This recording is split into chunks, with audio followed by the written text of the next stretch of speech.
basmalah, hamdalah dan sholawat. Nah, dalam perkata di suluk mizani ini kita bisa memakai itu semua karena kita diawali dengan doa-doa dan lain sebagainya.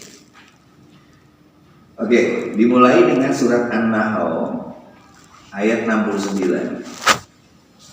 Di tradisi studi Islam biasanya mereka mencantumkan Quran itu dengan dia urutan keberapa. Misalnya surat An-Nahl itu adalah urutan ke-16.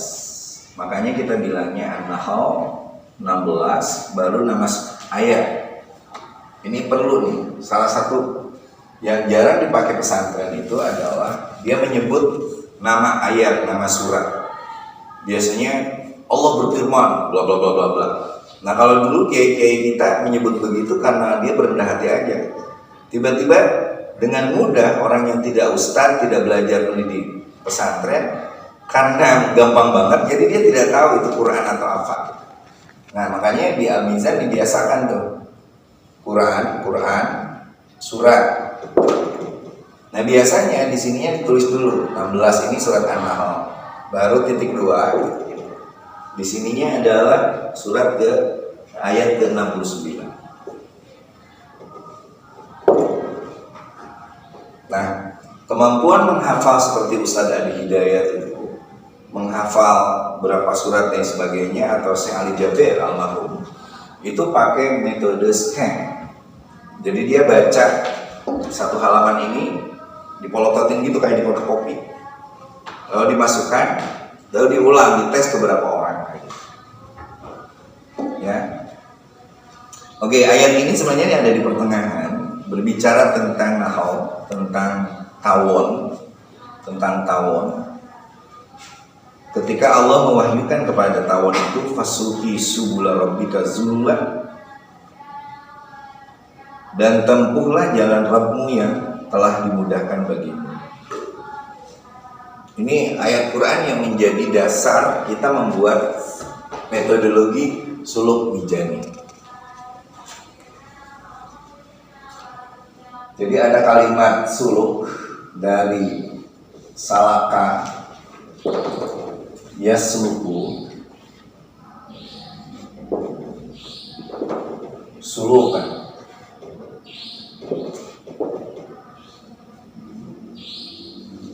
Yang nanti ini menjadi bahasa yang sangat populer dalam lagu Jawa yang namanya suluku batok. Suluku batok ini diambil dari usluk, ya, usluk kayak gitu. Suluku batok, kayak gitu. Nah, dari kalimat ini muncul fiil fiil amar, fasluki.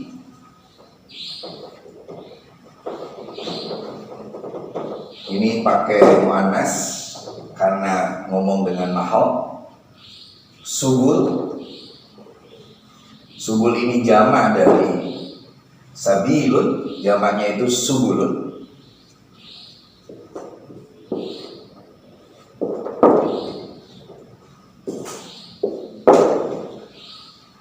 Ini ayat yang menjadi dasar metodologi suluk yang kita kembangkan. Jadi kalau ada yang mengatakan apakah seluruh metodologi di pesantren itu selalu berdasarkan Quran hadis, jawabnya iya.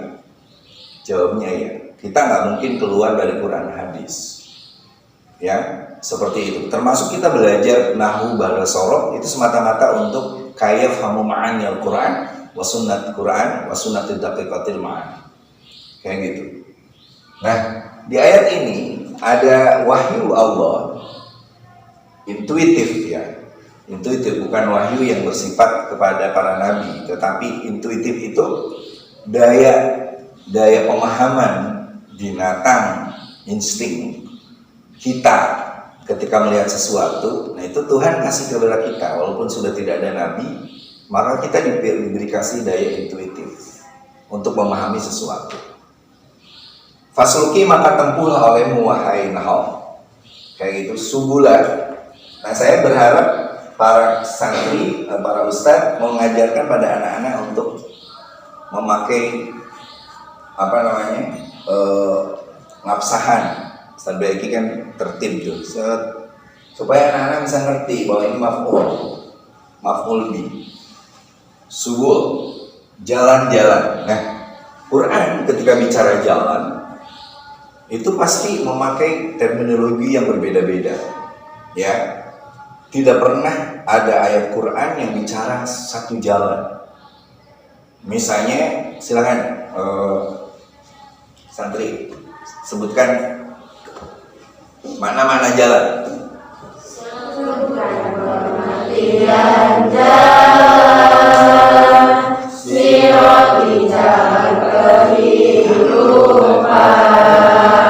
syariati jalan kebenaran, thariqati jalan ketaatan, sabili jalan perjuangan, madhabi jalan keilmuan, suluk mizani jalan para santri, menemukan hakikat dan jati diri.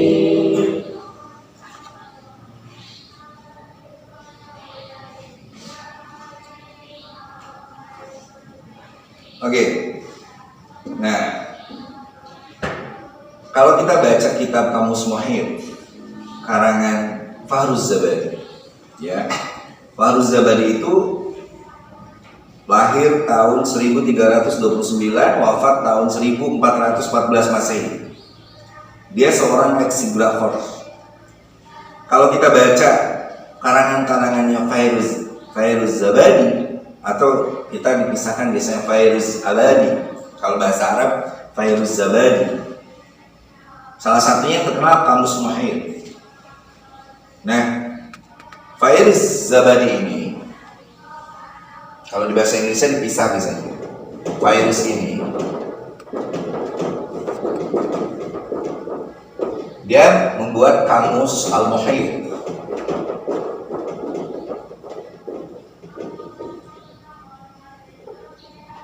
Al-Muhit. Fairuz Zabadi ini menulis sebuah kitab yang khusus mempelajari tentang leksiografi. Bahasa Arab itu bahasa yang paling keren. Satu kata dalam bahasa Arab, kata Fairuz Zabadi, itu bisa mempunyai makna sampai 100 makna. Atau dibalik. Satu makna bisa diucapkan dalam bahasa Arab dengan 100 kata. Nih, ada kitab yang dikarang oleh Basah Al-Mahfuz tentang kata-kata ini. Beliau terinspirasi oleh Fairuz Zabadi ketika Sahal Mahfud dengan seorang ulama Indonesia yang ada di Mekah yang namanya Syekh Yasin Al-Fadani. Karena mereka berdebat lewat surat, dua-duanya orang pintar, yang satu di Pati, yang satu di Mekah, kayak gitu. Nah, salah satunya menjelaskan tentang apa bedanya julus dengan qumud.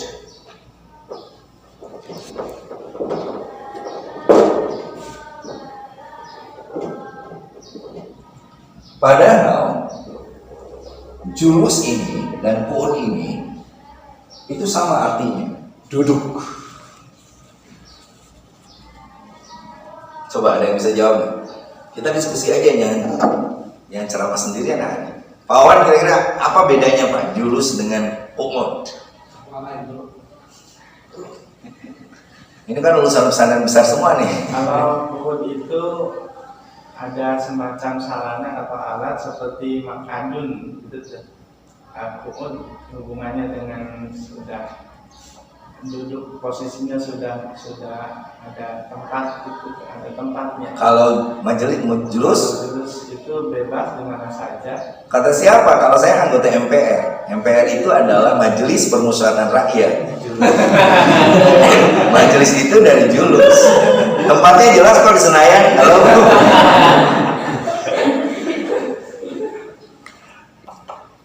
Kalau julus ini kalau qu'ud gini. Julus itu ada yang nama julus tarobu, ada tawarruk, itu namanya julus. Itu yang barusan kayak kita ya, kayak kita duduk itu, duduk tahiyat.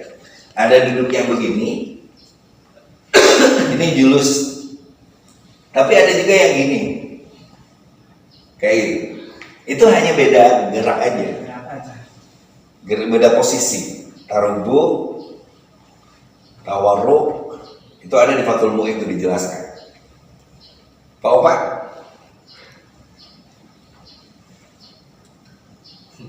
Nah, Fairuz Abadi ini menjelaskan lebih detail lagi. Semua kata yang berhubungan dengan bahasa Arab itu bisa dengan dia pisah-pisah gitu, sehingga mempunyai makna yang berbeda. Makanya kita bangga banget dengan bahasa Arab. Ta'allamul arabiyyata lisalasin. Ta'allamul arabiyyata lisalasin. Inni arabiyyun wal Qur'an arabiyyun wa kalamu ahli jannah fil jannah arabiyyun.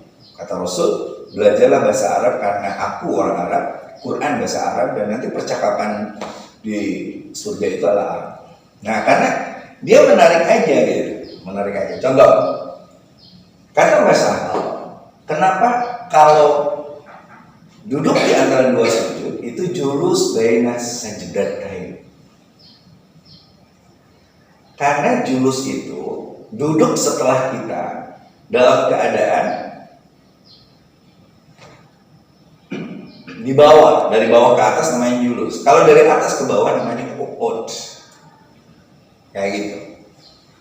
Ini contoh aja bahwa kerennya bahasa Arab. Makanya nanti anak-anak santri Al-Mizan, terutama ustaz-ustaznya, wajib memiliki komus.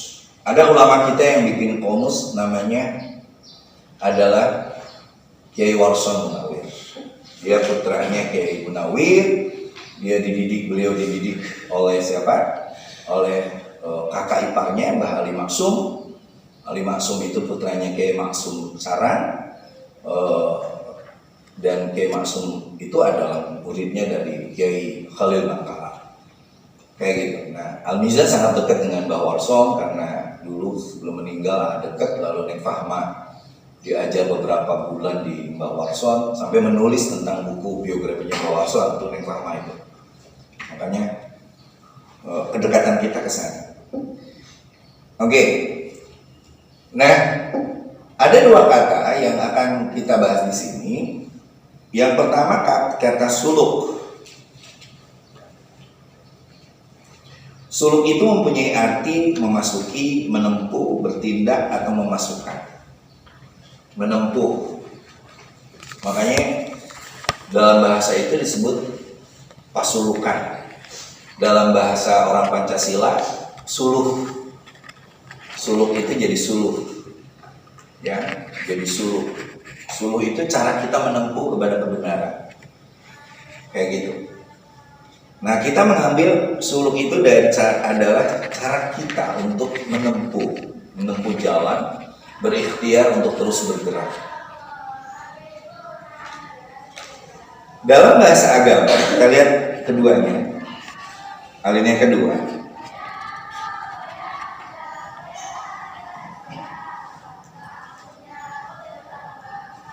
Seseorang yang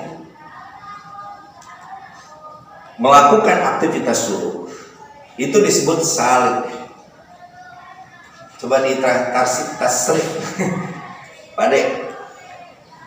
Salah kayak suku. Salah kayak suku kalau masakan bawang sawit keluarga suku suka masakan.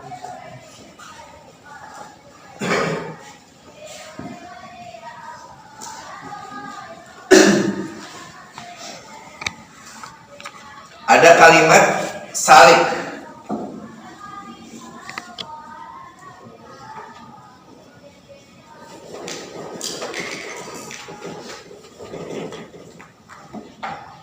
Ini menarik bahasanya itu.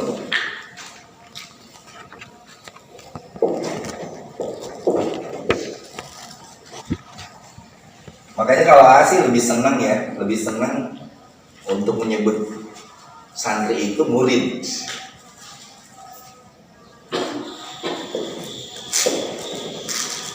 Muridun.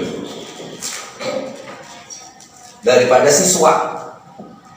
Kalau siswa itu kan bahasa ini banget, bahasa apa? Bahasa India banget, bahasa Hindu, kayak gitu.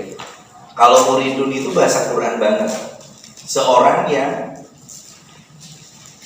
menempuh atau menginginkan keridhaan Allah Subhanahu wa taala disebut muridun.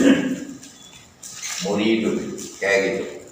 Nah, Rasulullah itu keren. Rasulullah itu bukan muridun, tapi muradun.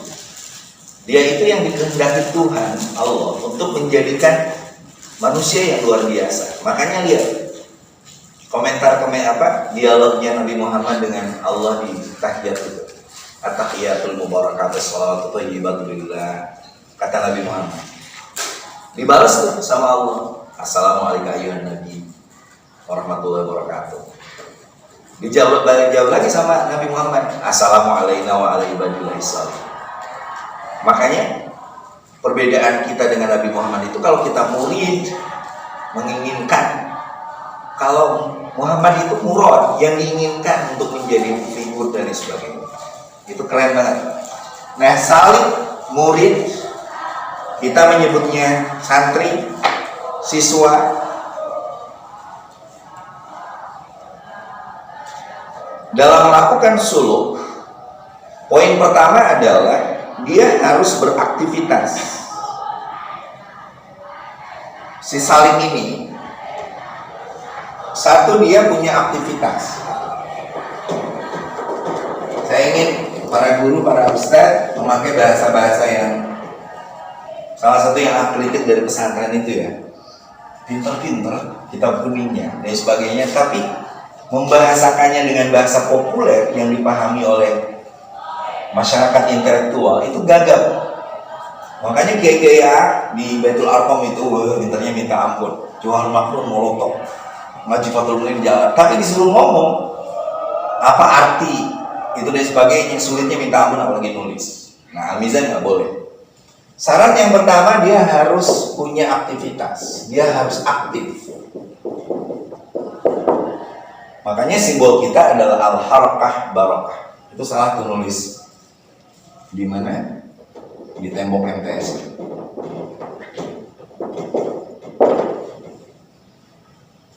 Jadi yang disebut santri itu, salik itu, dia harus terus bergerak. Tidak ada istilah berhenti, tidak ada istilah dia tidak bergerak dan lain sebagainya. Ya, seluruh pergerakan kita itu selalu memakai kalimat gerak. Yang kedua, santri itu adalah orang yang disiplin.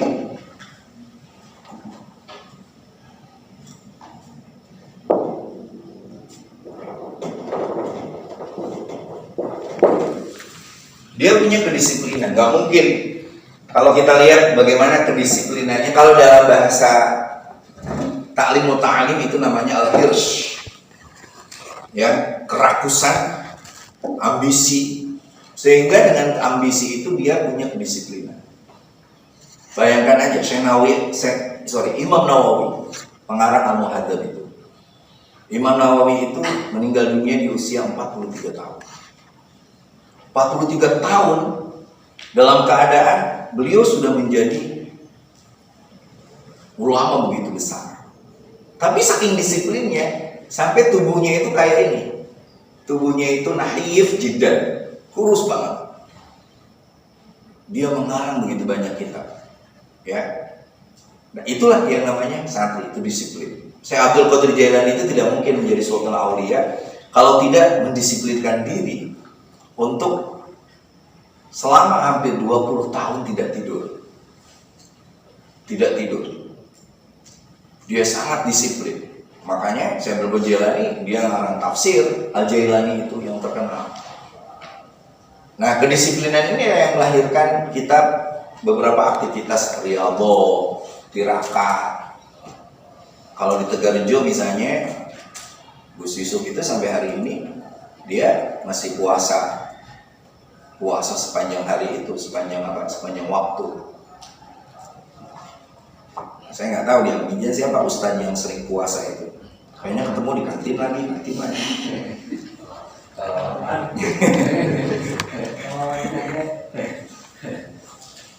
ningali opa gendut. Ningali Pak Dadang gendut ya.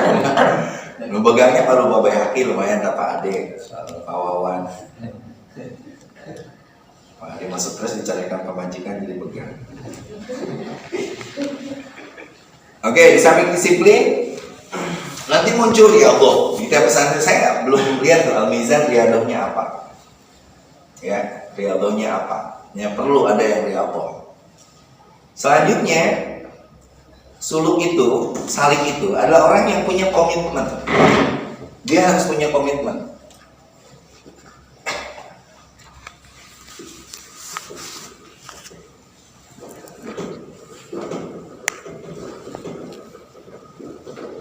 Orang itu akan dinilai dari komitmennya. Itu yang disebut dalam bahasa kita itu akidah. Kifduna ra'ika fil hayati mujahidan innal hayata jihadun aqidah. Kalau kita tidak punya komitmen dalam hidup ini, tidak punya prinsip dalam hidup ini, itu bahaya. Seorang salik itu dia harus aktif, dia harus disiplin, dia harus punya komitmen. Dan yang terakhir,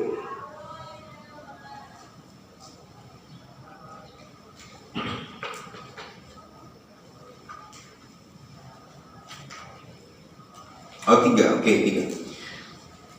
Itu di paragraf ketiga. Dia punya komitmen untuk memuliakan ilmu dan guru, memperbaiki budi pekerti dan mengoptimalkan kesalahan.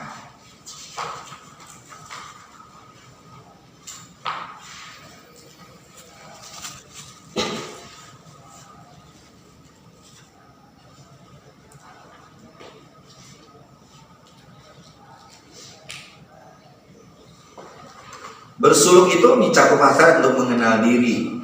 Ada bahasa yang sangat terkenal. Man arafa nafsahu faqad arafa rabbahu. Itu hadis Nabi. Tetapi Nabi Muhammad pun mengutip kata-kata itu sebenarnya dari seorang filosof Yunani. Ya, yang namanya Hermes. Hermes itu konon adalah Nabi Idris alaihissalam. Hermes itu gurunya Plato. Dia mengarang namanya Risalah Hurmusiyah. Hermes mengatakan i'rif nafsak ta'rif rabbak. Ketahuilah dirimu, maka kau akan mengetahui Tuhanmu. Itu dengan bahasa Insya'iyah. Lalu dibahasakan oleh Nabi Muhammad dengan bahasa Khobariyah. Man arafa nafsahu faqad arafa rabbak. Kayak gitu. Nah ini ayat yang ini nanti kita dalam kajian ini akan terus mengungkapin tokoh, mengungkapin kitab dan lain sebagainya supaya kita semangat.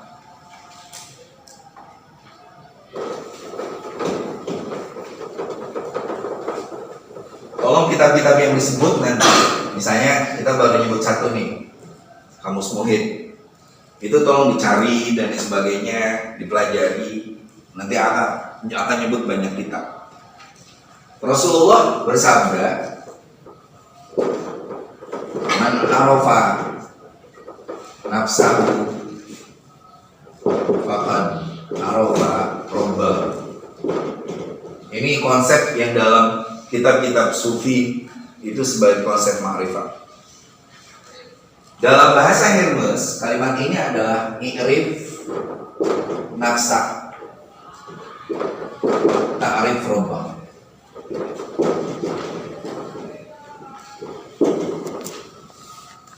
Ini menjadi jawab dari i'rif.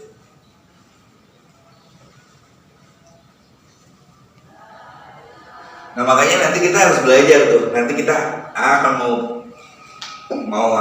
mau jelasin kepada kita semuanya di mana posisi Nabi Adam itu, di mana posisi Nabi Idris itu, di mana posisi Nabi Ibrahim itu dalam sejarah dunia.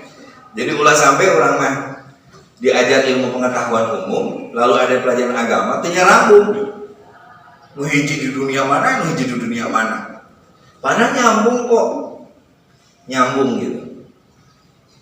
Di mana misalnya Nabi Ibrahim, tahun berapa Nabi Ibrahim datang ke Hebron di Palestina? Kenapa Nabi Ibrahim kok tiba-tiba datang ke Mekah?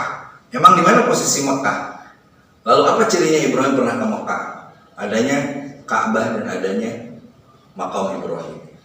Kenapa kita penting mempelajari perjalanan Ibrahim dari Hebron, dari Palestina ke Mekah? Karena itu yang akan jadikan hujah kenabian Muhammad SAW. Ketika orang Yahudi di Mekah tidak percaya Muhammad jadi nabi karena dia tidak ada nasab, tidak ada keturunan dari Ibrahim alaihissalam. Akhirnya bisa dibuktikan tuh oleh Nabi Muhammad, saya turunan Ibrahim kok. Namun cirina ayat maqam Ibrahim. Fihi ayatun bayyinatun maqam Ibrahim, faman dakhalahu kana amin. Nah, itulah sebenarnya yang perlu kita membuat ayat bayyinat. Dalam kitab Syajatul Ma'arif dijelaskan bikin pesantren, majelis taklim, bikin pengajian, bikin langgar dikit dan sebagainya. Itu adalah ayat bayyinat yang suatu saat akan menyelamatkan cucu-cucu kita untuk tetap memegang Islam. Seperti itu. Oke? Nah, bahasa ini, mengenal diri ini menjadi sangat penting karena barang siapa yang mengenal dirinya, dia akan mengenal Tuhannya. Ini Hadratus Syekh Basim Asy'ari mengingatkan kita dalam kitab Ar-Risalah di Ahli Sunnah wal Jamaah. Saya punya kitab kumpulan karangan-karangannya Mbah Hasyim Asy'ari. Hasyim Asy'ari itu seorang ahli hadis. Dia menerima silsilah hadis dari Syekh Mahfud At-Tirmizi. Syekh Mahfud At-Tirmizi itu orang Termas, tapi dia tinggal jadi guru di Mekah, mengarang kitab Mau'izatul Fadl. Kayak gitu, ya. Makanya nanti kalau ada yang mondok melanjutkan ke Termas misalnya, di sana pasti sanadnya itu langsung. Syekh Mahfud itu sangat terkenal. Kayak gitu. Nah, saking ngikuti tradisi-tradisinya hadis, Mbah Hasyim tuh nggak suka yang namanya thariqah, nggak suka yang namanya puasa Senin Kemis bagi yang ngaji. Ngaji mah ngaji we, tong make puasa-puasaan, tong make tahajud-tahajudan penting-penting teuing. Dia disiplin soal itu. Kalau di wali itu Sunan Kudus. Sunan Kudus kan nggak suka tuh ke Sunan Kalijaga. Nah, makanya di Islam tuh keren. Kita yang suka ke Sunan Kalijaga tirakat terus riado, nuka Sunan Kudus ngaji terus. Dan itu thariqah. Thariqah tuh aya nu zikir terus thariqahna teh. Aya nu ngajar terus thariqahnya. Mbah Dimeti Termas misalnya, aing mah cenah tara thariqah-thariqahan, penting mengajar ngaji Quran itu thariqahnya. Kayak gitu. Jadi jangan anggap thariqah itu misalnya kayak pajenang. Wiridan di jam 2 puting sampai jam 6. Itu pajenang keren banget. Tapi bagi A nggak keren karena A nggak sanggup gitu aja. Sama jam 2 nonton YouTube, bisa hari Jumat, jam 3 karek mulai tahajud, beres jam 4 keselnya tahajud wae teh. Ningali TikTok lah, baru ada subuh. Setelah itu sholat subuh dengan ibu, setelah itu baru ini kayak gitu. Wajar aja. Kemudian thariqahnya Pak BHK beda lagi, Ustaz Are dari Pak Haji beda lagi, Pak Wawan beda lagi. Pak Wawan thariqahnya itu adalah berjamaah. Mengajinya tidak ada yang mengalahkan kalau soal itu, ya. Amin. Oke. Nah, makanya kata Mbah Hasyim, berhati-hatilah dan jangan dengan gampang menyebarkan tulisan berisi pertama tapi tidak jelas asal usulnya. Oke, kita akan akhiri pengajian ini di kalimat itu. Nah, inilah yang disebut dengan sanad. Jadi Mbah Hasyim dalam kitab Ar-Risalah Ahlussunnah wal Jamaah itu mementingkan pentingnya sanad. Ada bahasa Ibnu Sirin. Ibnu Sirin itu tabi'in dan itu dimuat dalam muqaddimahnya hadis Sahih Muslim. Kalau Sahih Bukhari sarahnya itu adalah Fathul Bari 36 jilid dikarang oleh Ibnu Hajar Al-Asqalani. Ibnu Hajar Al-Asqalani. Ya, Ibnu Hajar Al-Asqalani. Nah, kalau Sahih Muslim di dalam muqaddimah Sahih Muslim itu memuat Ibnu Sirin. Kata Ibnu Sirin, ini tolong dihafal, wajib hafal ini. Yang tidak hafal bahaya juga. Ini udah ya? Udah tulis? Bapak kalau nggak malas nulis bawa HP, foto. Jadi tolong semua yang pelajaran boleh bawa HP. Nggak tahu wifi-nya bagus nggak di sini? Mana Pandi di kepala sekolah nanti? Belum bayar kayaknya. Guys, mana guys? Ada wifi-nya nggak? Nah, nanti tolong semua bawa HP sendiri. Jadi nanti kita akan buka bareng tuh. Ayo cari Google. Cari Google-nya. Sebutkan Ibnu Hajar Al-Asqalani kapan hidupnya dan sebagainya. Wajib bawa HP kelas A. Yang belum punya beli. Nanti Pak Adi di sini. Kamu HP-nya apa? Coba lihat. Mana HP-nya ya? Bisa nyari juga nggak?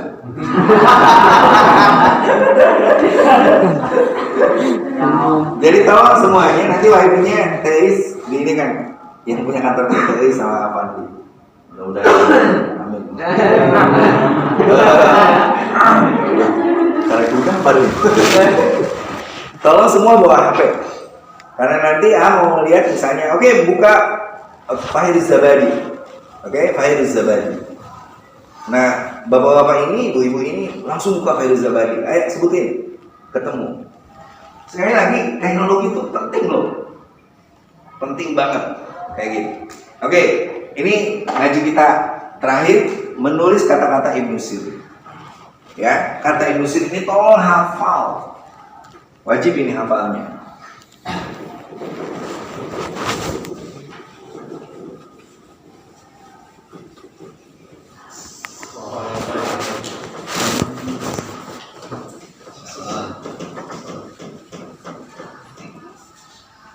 Supaya tidak dimarahi pura-pura gitu.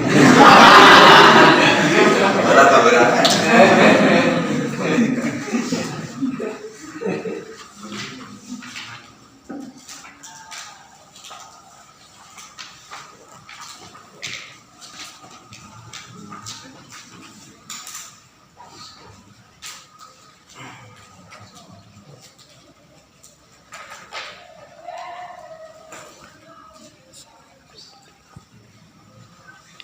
Ibnu Sirin mengatakan inna hadzal ilma dinun fanzuru amman ta'khuduna dinakum.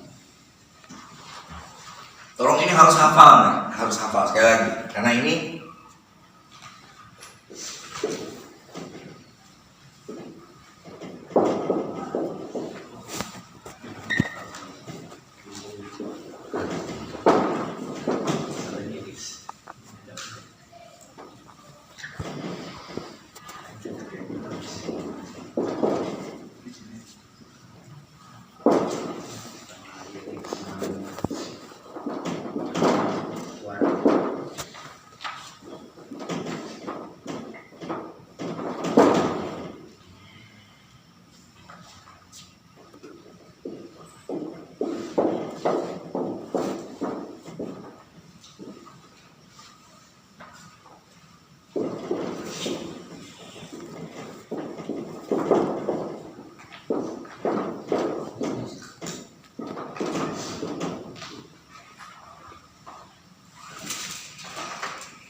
waktuan adalah karena hafal.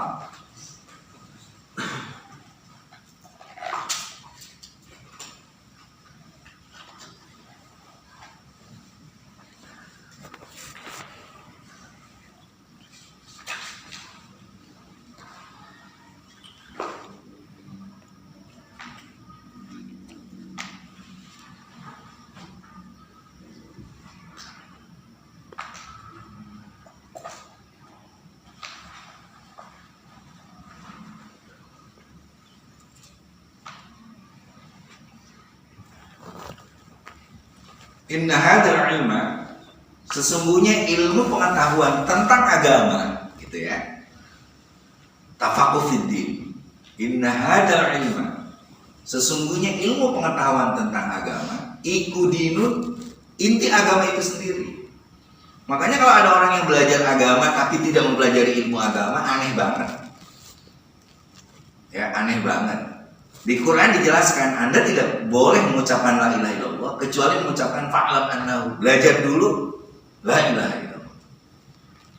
Ini kan lagi musim nih, ustaz-ustaz karbitan, pendakwah-pendakwah yang hanya sekedar kata Gus Bahar, bosan ayo ngadengkeun khutbah Jumat teh. Sebab jelema teh karek amar ma'ruf nahi mungkar. Geus kabaca teh can naon? Can khutbah oge Gus Bahar. Tapi kalau yang ceramahnya saya Ali Jumat, Gus Bahar, itu kelihatan banget dalam, karena kita menemukan oh kitabnya ini dan lain sebagainya. Ya lagi, Inna hadzal ilma dinun. Sesungguhnya ilmu pengetahuan agama ini adalah agama itu sendiri. Makanya tidak bisa orang belajar tiba-tiba ingin kelompok hijrah itu kan tiba-tiba beragama tapi itu pakai ilmu gitu. Itu pakai ilmu itu aneh.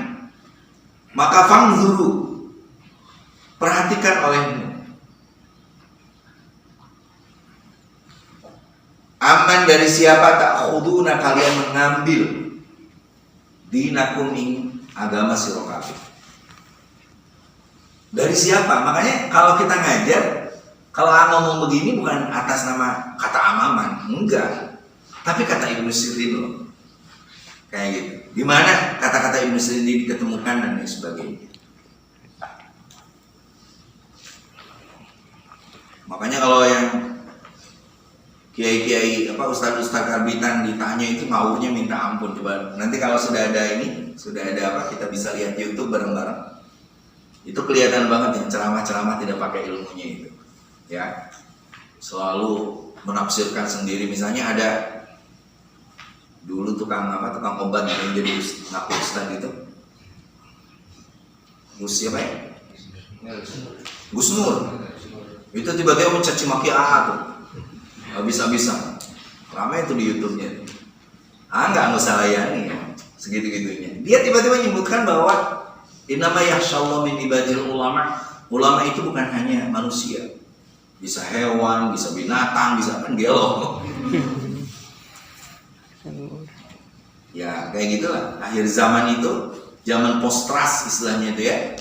Zaman post-trust ini, makanya bagus nanti kita bikin Ustadz Ade itu lagi bikin yang Welcome to Indonesia itu. Salah satu yang dikritik lewat lagu itu kan menarik. Quraisy Shihab yang ahli tafsir tidak disebut Ustadz, malah didoakan mati oleh Waloni. Sementara Waloni yang dulu nyolong duit gereja lalu masuk Islam supaya tidak dikejar-kejar hukum, tiba-tiba disebut Ustadz gitu. Ngawur banget. Yai Said Aqil Siraj yang ahli sufi disebut sebagai pengkhianat Islam, sementara yang pakai udang-udang kayak Hagim nggak jelas ilmunya tiba-tiba dicium tangannya, aneh banget. Hagim tuh nggak bisa baca kitab kuning, kayak gitu ya. Oke, anak sekalian, para asatid dan para pengurus, itu penjelasan pembuka dari pengajian kita dan ini akan dilakukan seminggu sekali. Pertanyaan apakah kita oke tiap Jumat pagi atau tidak oke? Kalau sih oke. Paling geser waktunya aja karena sholat subuhnya tidak bareng. Kecuali Pak Wawan beda musola. Jadi kita mulai 6:30 sampai sekitar 6:30. Nah semua pakai absen, mulai tolong dibagi absennya. Ketua kelasnya Pak Wawan.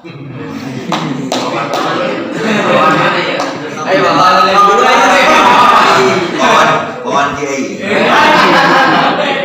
Tapi Wawan tempat di. Jadi Pak Wawan tolong kasih tahu 6:30 sampai 6:30. Nah nanti kita absen. Untuk para asatid, Ibu barusan ngasih intensif kehadiran, dapat uang hadir, ya nggak besar kayaknya kata Ibu, kayak gitu. Pengurus enggak, alumni enggak. Nah, gitu. Tapi syaratnya tolong bawa HP.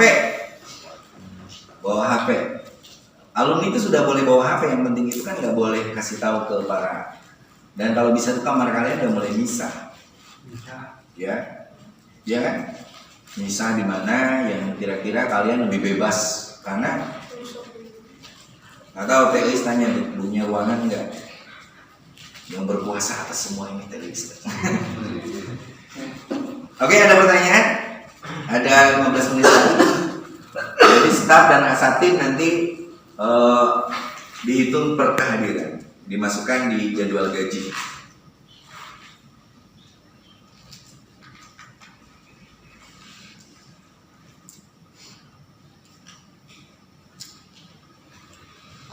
Silakan yang bertanya.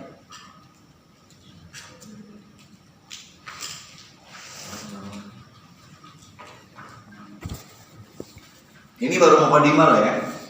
Baru mukadimah. Nanti lihat anak-anak santri misalnya udah kasih tahu kayak tadi makna-makna jalan dan lain sebagainya. Silakan. Pak. Nanti Pak Warno harus ikut supaya dia bertanya.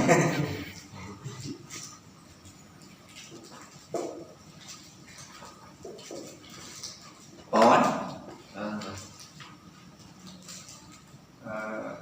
Kalau tidak salah ada pengertian agama itu adalah sesuatu yang datang dari Allah, kebenaran, istilahnya itu yang hak, adin. Ada Nabi SAW. Ya, betul. Jadi ini hubungannya dengan pengetahuan. Apakah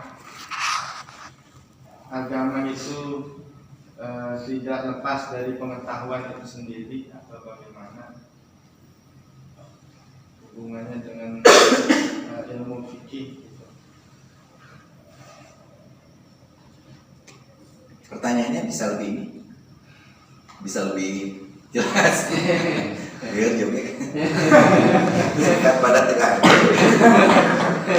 Pengertian agama adakah hubungannya dengan pengetahuan atau ilmu fikih? Oke. Nanti dibahas di Suluk Mizani itu tentang apa itu agama. Ya, apa itu agama? Lalu ada rukun agama. Nah, sebenarnya nanti akan dibahas seperti itu, Pak. Pertanyaan Pak Wawan itu sebenarnya menarik. Di tengah ada kelompok literalis, fundamentalis yang dia hanya percaya dan yakin pada satu ayat dan mereka mengatakan itu dari Tuhan. Ayatnya ya dari Tuhan, tapi dia harus dipahami lewat akal dong. Makanya kita punya prinsip ad-dinu aqlun. Agama itu adalah sesuatu yang bersifat rasional. Makanya orang-orang yang paham agama disebut ulama. Dan ulama itu ada kalimat ilmu. Dan ilmu itu hanya dicari lewat kemampuan akal. Istidroknya itu melalui akal. Maka la dina liman la akal.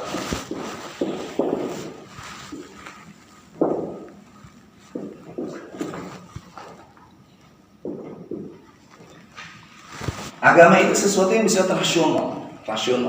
Dan dia harus dipelajari dengan kemampuan rasionalitas. Cerdas. Makanya Quran bicara tentang kecerdasan itu fa'tabiru ya ulil absar, fa'tabiru ya ulil albab. Inna fi khalqis samawati wal ardi la fi wan nahari la ayatin li ulil albab. Kayak gitu. Ya. Jadi agama itu berkaitan dengan sesuatu yang bersifat rasional. Maka ladina tidak ada manfaat agama sama sekali bagi orang yang tidak menggunakan akalnya. Supaya ngapain Quran kumaha otakna teu dipake. Nek kumaha orang belajar kitab kita teu dipake. Kayak gitu. Maka agama itu tidak berguna bagi orang-orang yang seperti pembunuh Sayyidina Ali, Abdurrahman bin Muljam. Siapa Abdurrahman bin Muljam? Abdurrahman bin Muljam itu adalah ahli Quran. Dia diutus Utsman untuk mengajarkan Al-Quran di Yaman. Tapi dia kehilangan rasionalitas ketika dia tidak mau untuk melakukan apa yang disebut dalam ilmu tasawuf muqabalah, bahwa kita harus terus membandingkan ilmu kita dengan ustadz yang lain, harus ketemu. Makanya kiai antar kiai itu ramai ribut dan lain sebagainya itu justru untuk menjaga agama. Konflik itu penting, apalagi konflik keilmuan itu penting, agar tidak ada orang yang tiba-tiba kultus individu merasa dia paling benar. Abdurrahman bin Muljam itu melihat bahwa dia benar. Akhirnya bayangkan, sekelas Ali bin Abi Thalib dibunuh. Siapa Ali? Ali itu adalah keponakan Rasulullah yang tidak pernah menyembah berhala. Ali itu adalah menantu Rasulullah SAW yang nanti nikah dengan Fatimah Az-Zahra. Fatimah Az-Zahra melahirkan Hasan dan Husain. Dari Hasan dan Husain itu melahirkan 25 juta para habaib yang hari ini menyebarkan Islam begitu masif seluruh dunia. Makanya ketika ditanya bagaimana pendapat Al-Mizan atau Kiai Maman terhadap Habib Rizik, kita jawab langsung bahwa subihu bil azmi zuhuri mislama qad ja'a fi sunan. Kita selalu menghormati seluruh ahlul bait Rasulullah SAW. Ahlul baitil Mustafa Turi hum amanul habib az-zakiri subihu bil azmi zuhuri mislama qad ja'a fi sunan. Dan kita berbeda pendapat dengan Habib Rizik, nggak apa-apa, cuek aja, karena di Habib pun berbeda, ada yang Syiah, ada yang Ahlus Sunnah wal Jamaah. Kakaknya Quraisy Syihab itu Syiah, ya. Terus siapa penyanyi yang kemarin tuh? Haddad Alwi itu Syiah, kayak gitu. Tapi mereka habaib, cuek aja, kita cium tangan aja dapat barokahnya. Nggak ada urusannya dengan akidah mereka lah ya, dengan ada urusannya dengan kelakuan mereka. Ahmad Albar itu Albar Habib, adanya Ahmad Albar namanya Kamilia Malik, itu Syarifah. Kita hormati aja, cuek aja, kita barokah dari kakeknya aja, kayak gitu. Nah, kita kembali ke sini. Nah, agama itu akhirnya dikembangkan oleh orang-orang yang punya rasionalitas, dan itu para ulama. Dan Ali menjadi orang yang betul-betul mewariskan rasionalitas soal beragama. Anggaplah misalnya, apapun yang di Quran tidak bisa dibantah, apapun yang dari Rasulullah tidak bisa dibantah. Kata siapa? Karena kita bukan membantah Al-Quran, kita membantah pendapat orang tentang ayat itu. Sekali lagi, kita tidak membantah Quran, tapi kita membantah pendapat orang itu tentang Quran. Karena belum tentu Quran ngomong gitu. Memang Quran ngomong gitu. Misalnya perdebatan Sayyid Aqil Siraj, Kiai Said dengan para ustadz yang sekarang. Kata Kiai Said Aqil, fas'alu ahla zikri in kuntum la ta'lamun. Ahla zikri itu Yahudi, Nasrani. Wah, ramai dong. Ayo ustadz di Sunda, beri ngopi, beri udun, beri ngegoreng Kiai Said. Dan kita menarik aja. Tapi kalau saya yakin Kiai Said benar. Fas'alu ahla zikri itu ayat Yahudi wan Nasrani. Kenapa? Pertanyaannya, ketika ayat itu turun, emang Islam udah banyak? Emang udah ada ulama? Karena acan, karena kayak sahabat. Fas'alu ahla zikri misalnya, tanyalah ulama mana? Emang Nabi Muhammad tahu bahkan ada ulama dan sebagainya? Coba, ini Gus Bahaya. Ini Gus Bahaya. Kata Gus Bahaya, emang Quran itu diturunkan di tengah-tengah masyarakat Islam atau bukan Islam? Bukan Islam acara ayat. Karena kayak Nabi Muhammad jadi sahabatnya, sahabat haji. Maka Quran itu banyak melakukan komunikasi, dialog dengan non-muslim Yahudi dan Nasrani. Kayak gitu. Tapi lamun orang ayeuna kan tiba-tiba kabela Kiai Said Aqil Siraj dibully orang. Yo sarua yo liberal. Dan hari ini orang gampang melakukan stigma. Apalagi orang Indonesia tuh senangnya kan body shaming itu. Marahnya ke body. Orang nyerang Kiai Said aja bukan nyerang ke ilmunya. Nah, tetapi kalau muqabalah, kita berbeda pendapat. Misalnya, kalau kita lihat di beberapa tempat termasuk di Al-Mizan masih ada yang namanya sholat mu'adah.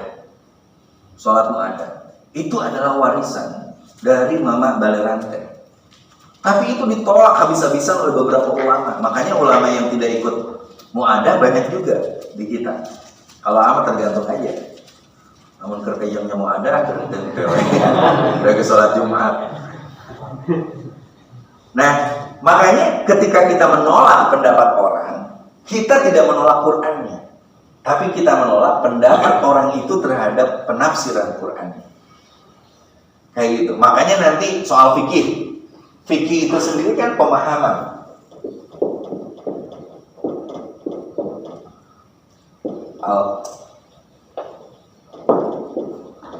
Al-fiqhu lughatan al-fahmu, pemahaman. Kalau pemahaman, nanti kita akan bahas lebih ini Pak Wawan. apakah ketika khutbah Rasulullah SAW, ketika seorang khutbah kita harus sholat sunat tahiyatul masjid atau enggak? Itu ramai banget hadisnya dan sebagainya. Nah, nanti kita jelaskan kenapa terjadi perbedaan penafsiran hadis, penafsiran Al-Quran itu. Karena alat-alat untuk memahami Quran itu betul begitu ketat, disiplin dan lain sebagainya. Sehingga kalau kita memahami Quran dengan disiplin ilmu seperti jelas seperti itu, maka sesungguhnya menarik aja orang yang berbeda itu. Tapi sebelumnya nu bodoh ngerasa benar terus nganggap batu salah. Nanti kita akan bahas bagaimana standarnya. Contoh kecil lah misalnya ya. Apakah ketika seorang suami menyebutkan cerai kepada istrinya itu sudah jatuh talak atau tidak? Nah, nanti di samping ada pemahaman yang berbeda, ada tahapan pemutusan hukum. Ada yang namanya fikih, ada yang namanya fatwa, yang nanti orangnya mufti, ada yang namanya qadhi. Bayangkan aja, gara-gara fikih itu dipakai, tidak memakai tahapan lagi. Loba jelema keur boboh kene kan tapi emosi. Nyebutkeun, "Saya masalah lah di mana teh?" Tiari tata teu bareng teu naon pada seiman. Padahal dia masih pada konteks fikih, apakah dia jatuh talak atau tidak? Harus ada yang namanya fatwa. Datang Pak Kiai. Kalau fikih berkaitan dengan apa yang disebut dengan ilmu, pengetahuan. Kalau fatwa berdasarkan ilmu dan realita, nanti di tahap ketiga dari sini ada qadhi. Keputusannya di pengadilan. Jadi lamun Ustaz Ade ngambek pas saya kayak gitu, buru-buru ya minta maaf. Nah, itu nikah lagi. Nah, ngandui muat. Jadi stres. Nah, makanya sekali lagi agama itu tidak bertentangan dengan akal. Selama akalnya sehat, selama alat-alat yang mendukung akalnya itu jelas. Kelompok-kelompok liberal yang seenaknya ngotak-ngatik ayat, misalnya zaman dulu Golkar itu, bahwa wajib memilih Golkar. Kenapa? Jelas ayatnya. Innal ladzina yubayyi'una tahta syajarah. Sesungguhnya orang yang berbeat di bawah pohon beringin. Kira ukuran ayat Golkar. Nah, kayak gitu-gitu betul. Ya. Kayak gitu. Oke, satu lagi sebelum kita tutup. Ini ya. Oke, ada dua. Silakan Pak Bayaki. Enggak. Saya dulu pernah ya mungkin dianggap diskusi dengan orang-orang yang gerakan atau orang gerakan keagamaan. Tapi yang jelas bukan dari NU. Gimana? Nah, dia karena sedikit-sedikit gini-gini karena mereka berpatokan saya tanya gimana? Karena dia itu selalu yang diungkapkan baligu ani walau ayat. Cuma saya baca juga keterangan gitu ya. Beragama itu kita bagaikan menggali tanah. Kalau baru tahap atas itu belum apa? Agama kalau masih mempelajari masih dasar, masih atas itu tidak akan menyehatkan bagi orangnya. Justru dalam sumur pun gitu ya, tahapan airnya berbeda.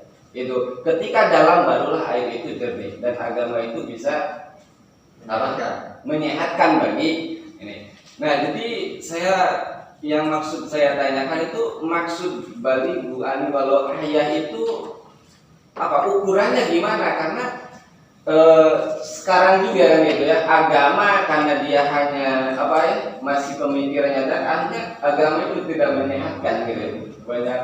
Nah, jadi yang saya tanyakan sebenarnya gitu ya, batasan baligu ani walau itu seperti apa gitu. Gitu saja.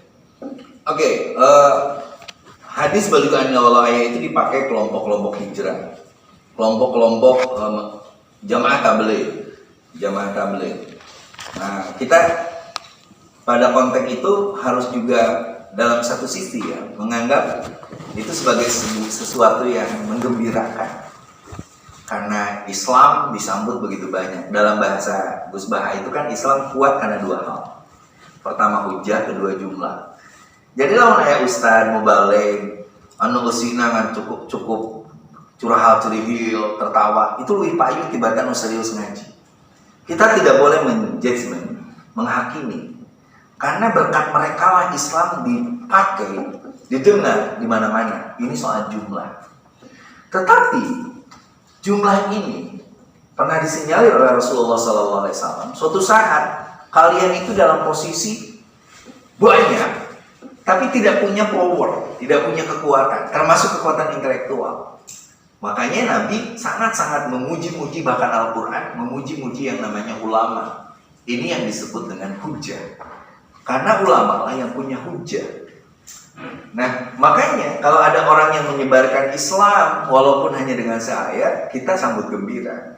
Tetapi harus diperkuat oleh kekuatan intelektualitas. Tetap harus ada penjaga moral, keilmuan atau intelektual Islam. Dan itu ulama, dan itu kita yang ada di sini. Seperti itu. Makanya kalau ada orang yang menyebarkan walau seayat, ya kita terima aja. Alhamdulillah kok. Tapi kan agama ini bukan satu ayat. Agama ini berayat-ayat. Bahkan kalau kita pecah lagi, ayat itu ada dua. Ada ayat kauniyah, ada ayat Qur'aniyah. Ayat Qur'aniyah itu berbagi-bagi lagi tuh. Ya, berbagi-bagi lagi. Ayat Qur'aniyah itu anggaplah misalnya semua yang tertulis, termasuk ada Taurat, Zabur, Injil. Kita tahu kan Injil aja ada perjanjian lama, perjanjian baru.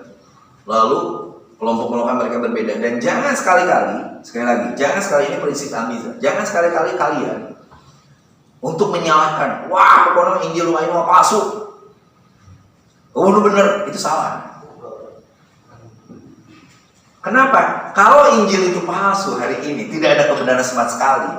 Kenapa orang yang memeluk Kristen masih 1,8 miliar, sementara yang memeluk Islam 1,3 miliar? Masih beda 5 miliar, 5 juta. 500 juta. Masih jauh banget. Kayak gitu. Nah makanya kalau kita ingin gede banyak-banyak kan mau tidak mau antepnya ngawur oge lumayan. Sina nama-nama. Tetapi jangan sampai kita kehilangan jiwa intelektualitas. Nah ini dijaga. Makanya Quran aja dipelajari. Wah ilmu Al-Quran kalau kita baca. Saya pernah ngaji Al-Itqan fi Ulumil Quran Jalaladdin As-Suyuti. Waktu saya ziarah di Mesir ke makamnya Jalaladdin As-Suyuti, saya tuh sampai bagaimana gitu ya cara beliau menulis gitu. Karena Quran itu rumit banget kalau dipelajari secara serius gitu. Kalau yang gak rumit kan hafal Quran, keren, titik. Kayak gitu. Ada orang yang lagunya bagus seperti itu, titik. Tapi kalau digali Al-Quran itu, bayangkan berapa tafsir yang dikarang oleh para ulama. Tapi ada yang bukan ulama, ngarang tafsir. Misalnya tafsir fi Dilalil Quran. Sayyid Qutb itu bukan ulama. Dia hanya seorang sastrawan.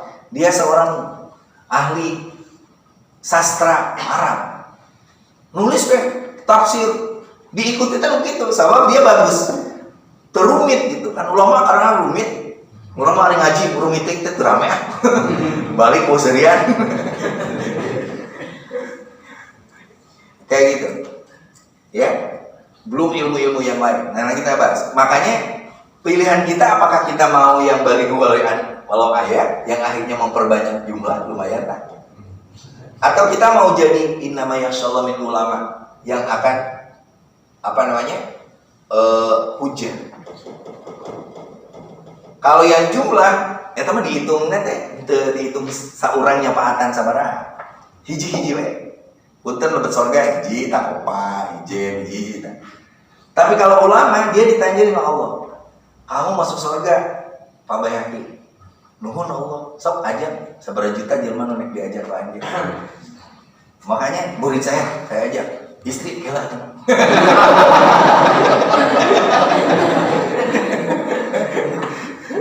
Ya gitu. Nah jadi seperti itu. Oke Pak Ade. Ini ya, konteks menaruhkan fakot taruh bau apakah sama dengan yang di Jawa yang manunggaling kaula Gusti? Gini, kalimat ini man arafan nafsa faqad arafa rabbahu itu nanti akan mencapai titik ekstrim pemahaman.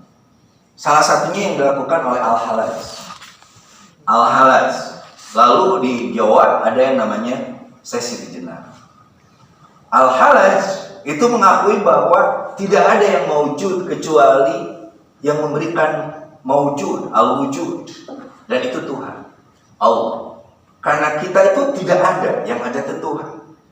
Berarti saya tuh nggak ada, yang ada adalah Tuhan. Maka kalian jangan menyebut saya Halaj, tetapi sebutkan Anallah. Saya itu Pak. Di jubahku ini nggak ada apa-apa, karena aku tidak akan ada kecuali yang mengadakan itu membuat itu ada. Maka maafi jubati ilallah, tidak ada di jubahku kecuali Allah. Maka kita tuh tidak ada, yang ada hanya Allah. Kayak gitu. Tetapi itu bukan dibantah, itu dikritik, dijaga agar tidak kebablasan dengan munculnya kelompok-kelompok ulama-ulama fikih formalis. Karena kalau itu diajarkan, itu tadi ilmu agama tanpa ilmunya atau agama tanpa ilmu itu akan kebablasan. Itu yang disebut oleh Imam Malik atau Imam Syafi'i. Imam Malik ya. Man tasawwafa, man tafaqqaha wa lam yatasawwaf faqad tafassaqa wa man tasawwafa wa lam yatafaqqah faqad tajannaqa. Wa man tasawwafa wa man tafaqqaha wa tasawwafa faqad tahaqqaqa. Tolong dihafal ya gitu-gitu. Ini aku udah ngomong berapa biji tuh. Ini yang terakhir nih tolong dihafal. Lu tak hafal, lu bisa balik. Balik. Udah berapa tadi tuh? Inna hadal ilmu, terus inna hadal ilma, terus adinu aklin. Nah ini yang terakhir nih. Supaya gampang, kata kuncinya cuma 2 ya. 3. Tafaqqaha, tasawwafa, tafaqqaha, tasawwafa. Kayak gitu. Ditambahkan aja. Kalau tafaqqah tapi walam yatasawwaf, ini tafassaq. Kalau tasawwaf walam yatafaqqah, tajanda. Kalau tafaqqah wa tasawwaf, ini tahaqqaq. Orang berfikih tapi tidak bertasawuf. Rajin sholatnya, tapi teu paduli tah bajuna hasil korupsi. Teu paduli tah. Naon? Bajuna menang maling, menang naon. Dia itu udah fasik. Tapi kalau ada orang yang tasawuf, aduh, pokoknya getol sholatnya. Waktu sholat subuh 2 rakaat, ya 4. Jam 11 di sholat duhur. Lebaran, pawan sumping ka abdi, pawan mangga dileut punten nuju saum. Aduh ya. Itu orang jindik tuh. Bakatku tasawuf tapi teu make ilmuna jadi ngawur. Nah, tapi orang yang berfikih dengan tasawuf, dia perhatikan dulu apakah ada najis atau tidak. Kayak gitu. Kritik tuh jamaah tabligh. Jamaah tabligh tuh Neng Fahma tuh. Mertuanya, suaminya, Terin tuh saksinya. Kayak gitu. Jadi Besana itu mertuanya Neng Fahma itu jamaah tabligh geledegan. Ya, kenapa? Karena dia yang biayai orang untuk khuruj keluar ke Amerika kemana. Nah, tidak sepakat pandangannya soal keilmuan, tapi sepakat soal nambah jumlah, lumayan. Bayangkan aja berapa orang masuk Islam gara-gara Besana. Karena dia dengan uangnya yang begitu banyak, Terin tahu lah betapa kayanya ya ukuran kita. Mertuanya Neng Fahma itu, dia biaya itu orang, tapi kalian kebonga sekali-kali. Nu asup jamaah tabligh mah preman. Preman mah teu bisa. Ayo mun bade agama orang nasib heula. Salah aya seluruh. Sebelum teh preman mah langsung barang siapa yang datang ke masjid dan berwudu, Allah mengampuni semua dosa. Oh, 20 tahun. Takbir langsung. 20 tahun. Nyun maksiat hanya kehapus dengan sekali sholat. Keren kan? Urang mah hayang make udang-udang teh era sieun diomongan ku. Oh, sieun diomongan ku ustaz kunaon.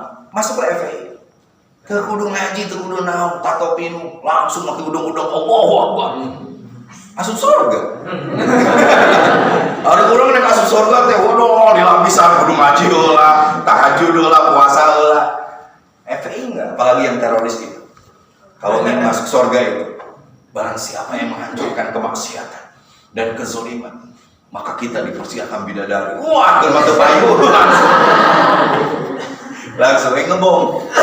Nah, jadi inilah yang membuat para ulama dulu berpikir, dari dulu ada kelompok-kelompok garis keras, bahkan ketika zaman Nabi. Lihat, kelompok Khawarij yang menolak Rasulullah SAW itu. Ini tolong ditulis ke tokohnya nih. Ini zaman Nabi. Kalau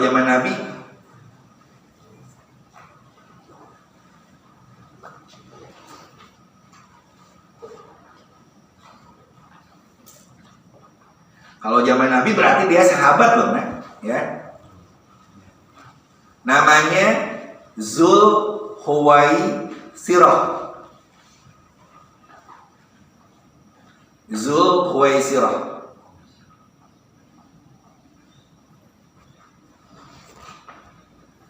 Dalam kitab Kasbul Muskil min Hadis Sahihain, Rasulullah itu habis perang tiba-tiba membagikan rampasannya ke non muslim. Nah, si Zul ini, Zulhuwaisirah itu, dia ngomong, "I'dil ya Muhammad." Muhammad, berbuatlah adil. Bayangin. Kata Nabi Muhammad, kalau bukan aku, Nabi, Rasul, kekasih Allah, siapa lagi yang berbuat adil? Nah, dia ngomong begitu kan, ngeri banget. Akhirnya dia marah, dia langsung ngabaleo. Sok, bagaimana mungkin sahabat-sahabat melihat jelma, jangankan ngabalieur dina bahasa. Ini nyebut Idil Muhammad. Kau harus adil Muhammad. Nabi Muhammad marah betul-betul. Sampai kata Nabi Muhammad, catat oleh kalian semua, ngaleos jelma akan lahir dari tulang sum-sum mereka kelompok yang begitu fasih membaca Al-Quran. Betapa semangatnya dalam beribadah. Namun dibahasakan mubalik NU, tarangna hidup sampai hidupnya sampai ke hati-hati, janggutnya panjang sampai bisa nyapuan di tengah hidup. Tetapi dia akan begitu gampang mencaci maki sahabat, mencaci Rasul, mencaci ulama dan sebagainya. Itu berarti udah ada. Zulhuwaisirah itu udah muncul di zaman Rasulullah. Maka muncul tokoh-tokoh besarnya itu. Sekarang muncul di kita kelompok-kelompok yang salafi-salafi Wahabi. Sagala haram. Ayo Ustaz naon tanya. Coba kalian lihat debat-debat di YouTube Wahabi sama ini, sama apa? Sama Ahlussunnah wal Jamaah. Untung mau ngajak debat orang dengarti. Karena debat mereka kan pakai kitab, pakai apa dan lain sebagainya, ya. Di zaman Rasulullah saja ada Urwah bin Huwaidah, Mustarid bin Sa'ad, Usairah bin Al-Asadi, Quraib bin Barha, Nafi al-Ajlaq, Abdullah bin Bashir dan sebagainya. Jadi tong heran namun ke, urang teh bakal dipertanyakan keustadan kita. Bakal dipertanyakan keislaman kita. Kita dianggap murtad dan lain sebagainya. Cuek we tiba lagi memang gitu. Jadi tuh kudu sieun aduh aing mah teu dianggap ustad teh cuek we. Nu penting mah aya nu ngaji ka urang, kita tetap istiqomah berjamaah dan lain sebagainya. Oke, tolong kitabnya jangan hilang. Pak Wawan nanti tolong bikin absennya di pertemuan pertama. Mudah-mudahan istiqomah. Jadi ada atau tidak ada, tolong nanti tetap diskusi. Ini udah halaman ini udah. Nanti kita akan bahas lagi dan kita akan ngasih buku kosong Sebenarnya kalau semua bawa HP sih tinggal ayo diresum, tulis di notebooknya, masing-masing. Jadi nanti diperiksa itu langsung kirimin ke WhatsApp A. Oh, jadi A langsung absen dia. Kayak gitu. Ya, tolong para ustadz tolong bawa ini. Kecuali mau difasilitasi semua bawa kayak bagaimana Ajit ada dananya. Oke, terima kasih semuanya. Mudah-mudahan awal yang baik ini kita jaga dengan istiqomah. Pak Wawan menjadi koordinatornya. Tolong dibikin absennya Pak Wawan. Nah, kita diskusi. Tolong pertanyaan jangan hanya sekedar ada di sini. Para asatid, staf, Pak Wawan, Ijan, siapapun Pak Dadang yang mau bertanya bisa lewat tulisan tumpuk di dia, kita diskusi. Nanti mungkin yang jawab tidak hanya kita jawab dan sebagainya. Tapi sekali lagi kehadiran HP dan WiFi Tais cepat di HP ini menjadi penting. Nanti yang bilang, ayo kita buka Fairuz Zabadi, berapa kitab karangannya? Wow, kelolaan ya. Kayak gitu. Kan orang mah ikarnya kan sok tiba-tiba muncul. Nia Ramadhani ditangkap polisi. Tahu tuh. Poho kerenangan Fairuz Zabadi. Silakan sebutkan ad-dinu aqlun la dina qalau. Ini kalam siapa? Ini kuisnya siapa? Wah, lihat akal. Tiba-tiba ayat TikTok. Itu penyakit. Bismillahirrahmanirrahim. Bismillahirrahmanirrahim. Allahumma anfa'na bima 'allamtana wa 'allimna ma yanfa'una wa zidna ilman nafi'an. Alhamdulillah ala kulli halin wa na'udzu billahi min awali al-fitnah bi rahmatika ya arhamar rahimin. Assalamualaikum warahmatullahi wabarakatuh. Rabbi fa'ala bi barakatihi wa dinal husna bi hurmatihi wa bisna fi tariqatihi